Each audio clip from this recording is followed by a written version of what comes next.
भोकरदन तालुक्यातील धावडा येथे शनिवारी मुस्लिम बांधवांचा सण बकरी ईद उल अजहा उत्साह साजरा करण्यात आला। यावेळी ईदगाह मैदानावर आणि जामा मस्जिद या दोन ठिकाणी अनुक्रमे सकाळी 8:15 वाजता आणि 7:30 वाजता ईद उल अजहाची सामूहिक नमाज पठण अदा करण्यात आली।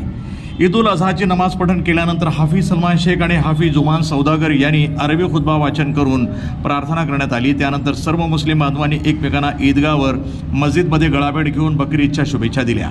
त्यानंतर सर्वांनी कब्रस्तानमध्ये जाऊन आपल्या मयत पूर्वजांना सुख शांती आणि स्वर्ग प्राप्तीची प्रार्थना करून गावामध्ये विविध ठिकाणी परंपरेनुसार हिंदू बांधवांनी मुस्लिम बांधवांसाठी ईद मिलनासाठी पान सुपारीचा कार्यक्रम ठेवल्यानं त्यांच्या निवासस्थानी जाऊन एकमेकांची गळाभेट घेऊन ईदच्या शुभेच्छा दिल्या।